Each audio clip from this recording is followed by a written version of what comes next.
Welcome back to this explainer. Today, we're taking a deliberate, steady look at one of the most defining transitions in history, the making of modern India.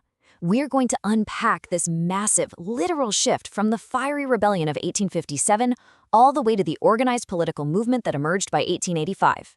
To make sure we really absorb this, we're keeping the pace comfortable today. We'll be breaking down the exact sequence of events, highlighting those absolutely crucial terms for your board exams, and explaining the core concepts in plain, simple language. Let's get right into it. Here is our chronological journey for today. We'll cover the causes of the 1857 revolt, the spark and the outbreak, and the consequences of the uprising. Then we'll look at the growth of nationalism, early predecessors and reformers, and finally, the foundation of the INC.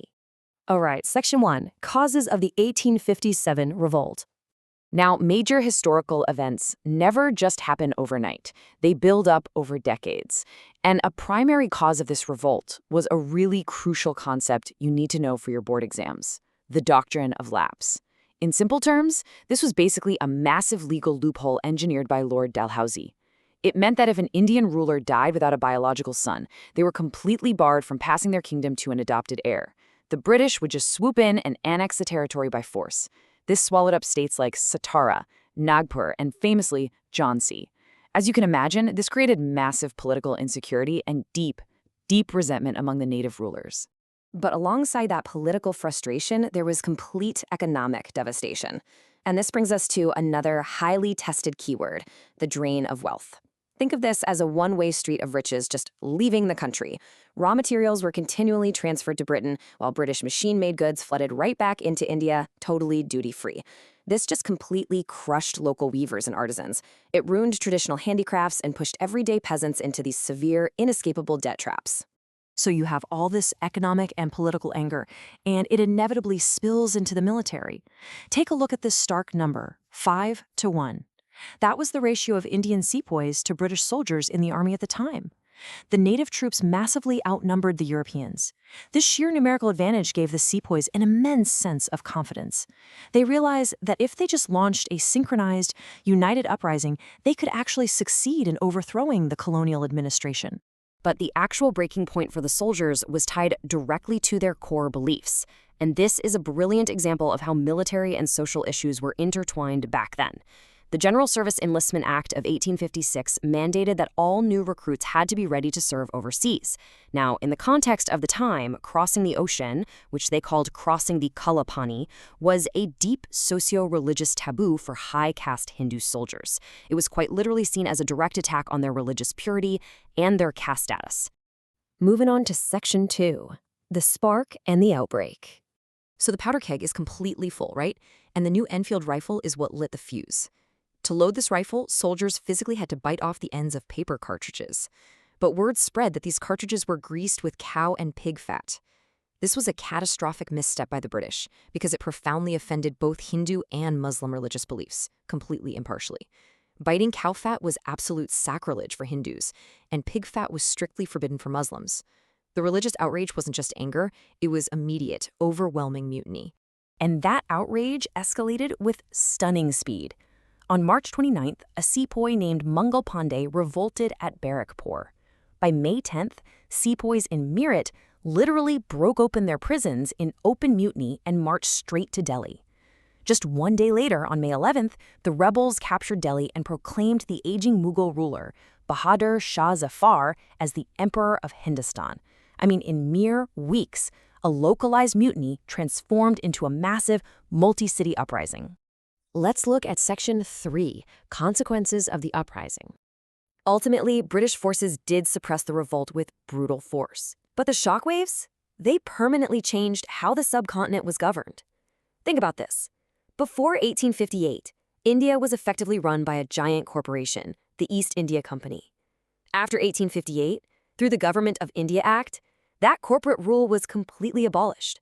Power was transferred directly to the British Crown, which made Queen Victoria the official ruler. Now, to prevent another 1857 from ever happening, the British totally restructured their administration. These structural changes are high-yield topics for your exams, so pay attention here. The Queen's proclamation promised equal protection under the law and non-interference in religion. That deeply hated doctrine of lapse officially abolished to pacify the princely states. But militarily, they took zero chances. The ratio of British to Indian soldiers was dramatically increased to 1 to 2 in Bengal, and crucially, all artillery and heavy weapons were placed strictly in European hands. This brings us to Section 4, the growth of nationalism. So the British genuinely thought they had secured their rule through those new policies. But ironically, a fresh wave of repressive laws did exactly what the British feared most. It inadvertently united Indians. In 1878, Viceroy Lord Lytton passed a series of laws you absolutely must know. First, he lowered the civil service exam age limit to just 19, effectively locking out educated Indians. Then the Vernacular Press Act specifically targeted and censored non-English local newspapers. And the Indian Arms Act? It made it a criminal offense for Indians to carry firearms without a license, while completely exempting Europeans. These blatant double standards just sparked nationwide resentment. And you know, this resentment literally boiled over during the Ilbert Bill controversy of 1883. Lord Ripon tried to pass a very straightforward bill that would allow Indian magistrates to try European offenders in court. Makes sense, right? Well, the Anglo-Indian community protested so fiercely that the colonial government surrendered and withdrew the bill. This was a massive wake-up call for educated Indians. It nakedly exposed deep racial biases, but more importantly, it taught Indians a very practical lesson. Organized political agitation actually works. Section 5, Early Predecessors and Reformers. Before a unified national political party could even exist, there had to be a foundation of national consciousness, and that began with one powerful idea: India for Indians. Coined by Swami Dayanand Saraswati, the founder of the Arya Samaj, this phrase sparked a huge wave of national pride. Social reformers like him, alongside Rajaram Mohan Roy, who fought for press freedom and women's rights, and Jyotiro Phule, who battled caste oppression, they didn't just challenge the British, they challenged Indian society to reform itself, fostering the unified identity that is absolutely essential for true nationalism. Building directly on this intellectual awakening, we start seeing the very first organized political bodies forming. And notice the dates here. This is well before 1885. Dadabhai Naoroji founded the East India Association in London to lobby the British Parliament. Surendranath Banerjee founded the Indian Association to agitate against those unfair civil service exams. And in 1883, the Indian National Conference was convened, acting as the direct, undeniable precursor to what was coming next.